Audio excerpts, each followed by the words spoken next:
అందరికీ నమస్కారం. తెలుగు కథామాలకు స్వాగతం. జానకి విముక్తి నవల చదువుతున్నాను.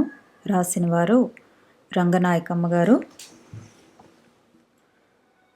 అన్నయ్య దగ్గర నుంచి పొద్దునే ఉత్తరం వచ్చింది. అందరూ బాగానే ఉన్నారని రాశాడు. అమ్మ ఆరోగ్యం బాగుందట. నాకు రాశాడు. నువ్వేమీ ఉత్తరాలు రాయటం లేదని బాధపడుతున్నాడు. రాస్తూ ఉండరాదు అప్పుడప్పుడు. అత్త కలగజేసుకుని ఎప్పుడు ఏదో ఒక పుస్తకం పెట్టుకుని కూర్చుంటుంది. ఎప్పుడన్నా ఒక కార్డు ముక్క రాసి పాడేసుకోరాదు, ఎవరొద్దన్నారు అని అనుమతి ఇచ్చినట్టు మాట్లాడింది. మూర్తి అత్తను ఆశ్చర్యంగా చూశాడు. ఈ మనిషి నోరు తెరిచి జన్మలో ఒక్క మాటన్నా సవ్యంగా మాట్లాడుతుందా అని. నీకు ఖాళీ ఉన్నప్పుడే రాయి అన్నాడు జానకితో. రాస్తా ఈసారి. మీ అత్తయ్య గారిని తీసుకుని క్లినిక్కి వస్తానన్నావుగా. జానకి అత్తగారి వైపు చూసింది నవ్వుమొహంతో. ఏం మందుల్లే నాయనా, మందులు పడవు నాకు అని అత్త తప్పుకోబోయింది. మందులు వేసుకోవద్దులేండి, ఒక్కోసారి ఆహారంలో మార్పులు చేసినా జబ్బులు తగ్గిపోతాయి. పరీక్షలు చేసి చూస్తే తెలుస్తుంది. ఎప్పుడన్నా వీలున్నప్పుడు రండి అని మళ్ళీ జానకితో, నీకు ఒంట్లో బాగున్నట్టేనా, ఏమీ చీకాకులు లేవుగా, సరేలే అని ఇంకేం మాట్లాడాలో తోచక కాసేపు పేపర్ తిరగేశాడు. పావుగంట కాలం గడవటం గగనమైపోయింది. వెళ్తానంటూ లేచాడు. స్వీట్స్ ప్యాకెట్ జానకి అందించాడు. జానకి సంకోచపడుతూ తీసుకుంది. వెంటనే ఆ ప్యాకెట్ అత్తకిచ్చేసింది. ఇక అత్త ఇష్టం, ఎవరికి పెట్టినా పెట్టకపోయినా ఎంత మింగినా. వెళ్తాను జానకి, మళ్ళీ ఎప్పుడైనా వస్తాను. మూర్తి బయటికి వెళ్ళబోతుంటే వెంకట్రావు వచ్చాడు. మూర్తి నమస్తే అంటే వెంకట్రావు నమస్తే అన్నాడు. అప్పుడే వెళ్తున్నారా, కూర్చోండి అన్నాడు మర్యాద తెలిసిన వాడిలా. 15 నిమిషాలు కూర్చున్నాను, వెళ్తానులేండి, కొంచెం పనుంది. ఎప్పుడన్నా మీరందరూ ఒకసారి మా ఇంటికి రండి. వెళ్తాను జానకి అని చెప్పి వెళ్ళిపోయాడు మూర్తి. వెంకట్రావు పైకి మామూలుగానే ఉన్నా మూర్తి రావటం అతనికి ఇష్టం లేదేమోనని జానకి సందేహం వచ్చింది. అయినా కొంచెం చిరునవ్వుతో అతని వైపు చూసింది. గదిలోకి పోయి బట్టలు మార్చుకుంటూ ఎందుకు వచ్చాడు అన్నాడు మొహం అదోలా పెట్టి. జానకి చప్పున జవాబు చెప్పలేకపోయింది. ఊరికే చూద్దామనా, ఏం చూస్తాడు? జానకి తల కొంచెం వంచి జంకుగా నిలబడింది. ఒక డాక్టరు తన ఇంటికి రావటం గర్వంగానే ఉంది వెంకట్రావుకి. తనకి తలనొప్పి వచ్చినా తన భార్యకి బంధువైన పెద్ద డాక్టర్ ఒకడు పరిగెత్తుకుంటూ వచ్చి తనని చూసిపోతాడని తన కంపెనీ మిత్రులతో చాలాసార్లు చెప్పుకున్నాడు. ఇప్పుడు ఇంటికొచ్చే ముందు సుబ్బారావు ఇతనితో కలిసి మార్కెట్ దాకా వచ్చి అట్నుంచి వెళ్ళిపోయాడు. సుబ్బారావు తనతో ఇంటి దాకా వచ్చి ఉంటే బాగుండేది అని వెంకట్రావు మూర్తిని చూడగానే అనుకున్నాడు. డాక్టర్ తన గుమ్మంలోకి రావటం గొప్ప సంగతే గాని అతను వచ్చింది జానకి కోసమే గాని తన కోసం కాదనే ఆలోచన వెంకట్రావుని కార్యోన్ముఖుణ్ణి చేసింది. నీ అన్న వచ్చాడంటే అది వేరు, ఇతనికేం పని? నీ పెద్దమ్మ కొడుకా, పిన్నమ్మ కొడుకా? భర్త మాటలు అలా కోపంగా అయిపోతుంటే జానకి తెల్లబోయింది. మా అన్నయ్యే రాశాడట ఒకసారి వెళ్ళి చూడమని. మీ అన్నయ్య ఎవడు మధ్య నా ఇంటికి ఎవరిని పడితే వాడిని పంపటానికి? వాడికేం హక్కుంది? ఈసారి మీ అన్నయ్యనే ఒప్పుకోను నా గడప ఎక్కడానికి, తెలిసిందా? అప్పటికి అత్త స్వీట్ ప్యాకెట్ ఓడదీసే కార్యక్రమం ప్రారంభించిందేమో. సన్నసన్నగా మొహం చుట్టూ అల్లుకుంటున్న పరిమళాలు పీల్చి పరవశిస్తూ అలాంటి ప్యాకెట్లు తెచ్చేవాళ్ళు ఇంటికి రావడంలో అభ్యంతరాలేవీ కనబడక, పోనీ వస్తే వచ్చాడు, వాళ్ళు స్నేహితులు కాబట్టి వచ్చాడనుకో, బాగున్నావా అంటాడేమిట్రా? ఒంట్లో బాగోపోతే కట్టుకున్నవాడు బాగు చేయించుకోడు అని కళ్ళింతింత చేసి బుగ్గలు నొక్కుకొని దిగ్భ్రాంతి ప్రదర్శించింది. ఏమన్నాడు, అసలేమన్నాడు, ఏమడిగాడు అని దడదడా ప్రశ్నలు గుప్పించేశాడు జానకిని కట్టుకున్నవాడు. తల్లే పూసకొచ్చినట్టు చెప్పుకొచ్చింది. ఉన్నవి లేనివే ఎక్కువ పూసలదండని బారుగా చేసింది శక్తి కొద్దీ. జానకి మధ్యలో ఏదో అనబోతే వెంకట్రావు ఖయ్యన లేచి, నువ్వు ఊరుకో, మా అమ్మ చెప్తోందిగా, చెప్పనియ్యి అని అధికారిలాగా, సుప్రీంకోర్టు న్యాయమూర్తిలాగా బింకంగా ఆజ్ఞాపించాడు. 4 రోజుల కిందట ఆ రాత్రి జానకి అతని నేరాల గురించి ప్రస్తావించి అతన్ని ఇరుకున పెట్టి రెండో మూడో మాటలు అడిగినప్పటి నుంచి మహా అవమానంగా ఉంది అతనికి. తను కొట్టడం తప్పైతే కావచ్చు, అంత చిన్న తప్పుకి మొగాన్ని పట్టుకుని అంత నిలబెట్టి అడగాల అని ఆ రాత్రి నుంచి కోపంగానే ఉంది. అదీగాక సత్యం దొరకని నిరాశని 4-5 రోజులైనా జీర్ణం చేసుకోలేకపోతున్నాడు. ఆ రాత్రి తన మాటలతో జానకి కోపం బాగా తగ్గిందని నమ్మకం కలిగాక తెల్లారి నిద్రలేవగానే గంపెడాశతో, ఆ మధ్య ఎప్పుడో మీ అన్నయ్య ఉత్తరం రాసినట్టున్నాడు, ఏం రాశాడు అని ఏదో కాలక్షేపానికి అడుగుతున్నట్టు అడిగాడు. విశేషాలేమీ లేవు, మామూలు విషయాలే అని ఊరుకుంది జానకి. తర్వాత ఏదో ఇతర సంగతులు మాట్లాడాడు. తల్లితో ఏదో అన్నాడు. మళ్ళీ ఉన్నట్టుండి, ఆ ఉత్తరం నాకు చూపించలేదేం, స్నానానికి నీళ్లు కాగాయా, అప్పుడే పడేయకు అంటూ ఇతర మాటల్లో కలిపేసి ఆ ప్రశ్నకి ప్రత్యేకత లేకుండా చేయాలని చూశాడు. జానకి మిగతా మాటలన్నీ వదిలేసి ఆ ప్రశ్నే పట్టించుకుంది. కొంచెం బెదురుతూ, లేదు చదివేశాను కదా అని అప్పుడే చింపేశాను అంది. చింపేశావా అని తన కొంప మునిగిపోయినట్టు నిర్ఘాంతపోయాడు. నాకెందుకు చూపించలేదు, ఎందుకు చూపించలేదని రెట్టించాడు.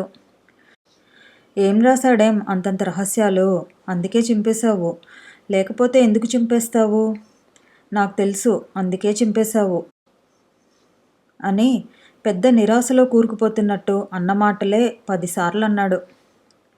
రహస్యాలేముంటాయి అంది జానకి తెల్లబోతూ. అయితే ఎందుకు చింపేశావు అని పట్టుకున్నాడు. అన్నా చెల్లెలు ఏదో కష్టం సుఖం రాసుకుంటారు, వాళ్ళ ఉత్తరాలు చూపించలేదని నిలదీస్తామే విట్రా, ఇది మరీ బాగుంది అని తల్లి సాగదీసింది. తగువు తొందరగా ముగిసిపోతుందేమోనని జంకు పుట్టి ఆ మాటలు పడేసింది. కొడుకు భగ్గుమన్నాడు. కష్టం సుఖం రాసుకుంటారా, కట్టుకున్నవాడికన్నా అన్నే కష్టం సుఖం చూస్తాడా, ఏం అలాగే అనుకుంటున్నావా, పోనీ అదన్నా చెప్పు అని నిష్ఠూరంగా తన గుండె బద్దలైపోతున్నట్టుగా చూశాడు జానకి వైపు. ఛీ, నేనలా ఎందుకు అనుకుంటాను అంది జానకి గట్టిగా. జానకి అంత తీవ్రంగా అలా జవాబు చెప్తే కొంచెం శాంతించాడు.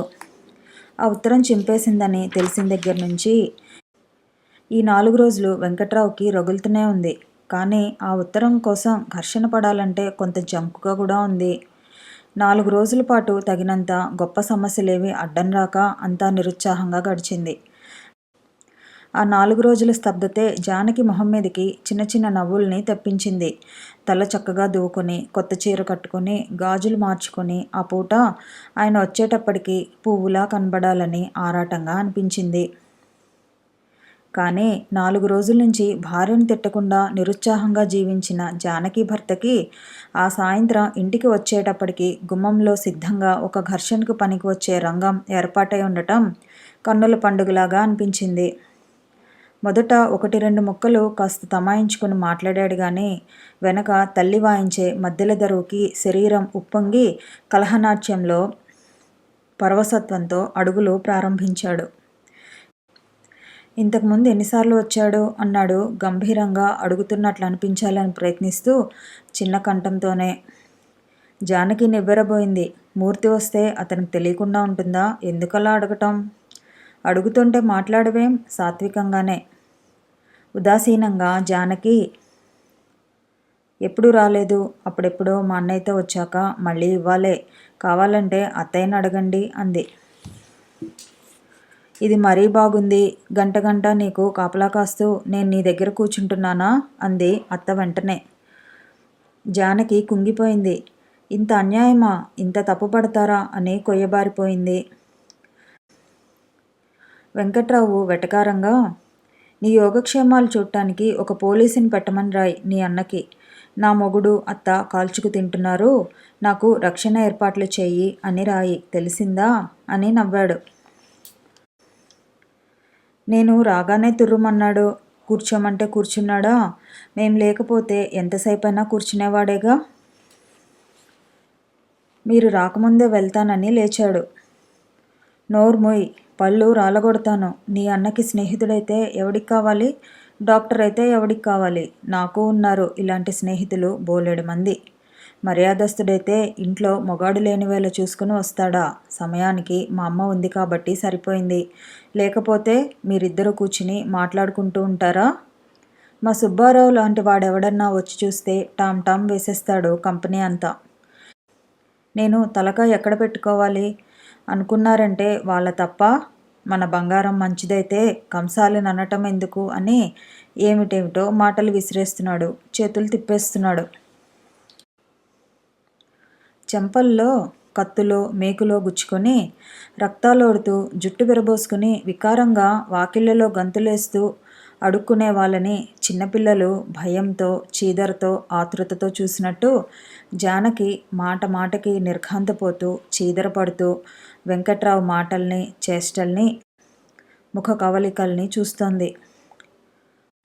రాత్రులు తన ఒళ్ళో తలపెట్టుకుని తనని కావలించుకున్న మనిషిని. అత్త కూడా పక్కన ఏదో వాగుతూనే ఉంది. వచ్చినవాడు మర్యాదగా మాట్లాడిపోకూడదు. వాళ్ళ పిల్ల ఇక్కడ తెగులొచ్చి మంచం పట్టినట్టు ఆ పరామర్శలేమిటో అని ఎప్పటివో 3 వారాల కిందటి సంగతులు తవ్వుకొచ్చి, దీని అన్నలో ఉందిరా కొంటెతనం అంతా. నా చెల్లెలి జీవితం సుఖంగా లేదంటాడు. అందరి వాకిళ్ళు ఊడుస్తున్నావంటాడు. ఎక్కడన్నా దోచుకొచ్చి ఇవ్వాలా అంటాడు. ఆఖరికి వెండి పళ్ళెం ఎగ్గొట్టనే ఎగ్గొట్టారుగా అని కంఠం బొంగురు చేసుకుంది. వెంకట్రావు తల్లికన్నా వెనక్కి నెల్లాళ్ళు వెనక్కిపోయి, మొన్న రైల్లో వస్తున్నప్పుడు ఇదేం చేసిందో తెలుసా? మంచినీళ్ళు కావాలంటే నన్ను అడిగితే ఎక్కడో సంపాదించి నేనివ్వను. ఎవడో ముక్కు మొహం ఎరగని వాణ్ణి పిలిచి అడిగింది. వాడు గ్లాసులు అందించటం, దీని చేతులు ముట్టుకోవటం అని వర్ణిస్తున్నాడు. వద్దు వద్దు వద్దు, మాటలు విసిరేయకండి, తొందరపడకండి అని జానకి మనసు ఘోషపెట్టింది. అతను ఇంకా ఏదో అంటున్నాడు. జానకి చెవులు మూసుకుపోయాయి. కళ్ళ ముందు చీకట్లు కమ్మాయి. జానకి కోపం వచ్చినా దాన్ని మించిన దుఃఖం వచ్చింది. అయ్యో అయ్యో అయ్యో, ఎందుకీ కలహం, మళ్ళీ కలహం అని కుప్పకూలిపోయింది. భర్త మాటల ఈటలు విసురుతుంటే మనసంతా గాయాలతో వెలువెల్లాడింది. చిరునవ్వుతో చూసిన తన వైపు అంత కర్కశంగా చూడటం, అనుకోతో మసలే తన మీద అంత అధికారం ప్రదర్శించటం, అయ్యయ్యో ఎందుకిదంతా? ఆయనకి మాత్రం ఏం ఆనందం? భర్త నిష్కారణమైన కలహం పెట్టి శాంతమైన ఘడియల్ని వ్యర్థం చేస్తుంటే జరగకూడదు ఏదో జరిగిపోతున్నట్టు, గాలి నిండా పొగ ఆవరించే విధంగా ఇంటి నిండా విషాదం ఆవరిస్తున్నట్టు ఆ పరిణామాన్ని ఆపలేక భరించలేక విలవిల్లాడింది. కలహం ప్రారంభించకపోవాలే గాని ప్రారంభిస్తే దాన్ని ఒకంతటా ఆపలేడు వెంకట్రావు. ఏ విషయానికైనా కోపం వస్తే 2 మాటలు అడిగి ఊరుకోడు. భార్య చేసిన నేరాల విచారణ ప్రారంభించగానే ఎలా గుర్తొస్తాయో ఎప్పటెప్పటి సంగతులు గుర్తొస్తాయి. ఇక వాటి మీద ప్రశ్నలు గుప్పిస్తాడు. ఆ ఆనవాయితీతోనే ఇప్పుడు హఠాత్తుగా ఆ పెన్నెందుకు తీసుకున్నావు అని అరిచాడు. జానకి తెల్లబోయింది. మళ్ళీ పెన్ను సంగతి ఏమిటని. పెన్ను గురించి అతను అడగటం, తను చెప్పటం, అతను ఊరుకోవటం ఎప్పుడో అయిపోయింది. 4-5 సార్లు ఆ పెన్ను జేబులో పెట్టుకుని బయటికి కూడా పట్టుకెళ్ళాడు. ఇప్పుడు మళ్ళీ హఠాత్తుగా పెన్నెందుకు తీసుకున్నావని ప్రశ్న. నీ అన్న వస్తువైతే అది వేరు, పరాయి మొగాడి వస్తువు నువ్వెలా తీసుకున్నావు? నీకు పెన్ను కావాలని నన్ను అడిగితే నేను కొనిపెట్టనా? నీకు కావలసినవన్నీ నీ అన్నే ఏర్పాటు చేస్తాడా అని ఆ విషయం పట్టుకొని కాసేపు సాగాడు.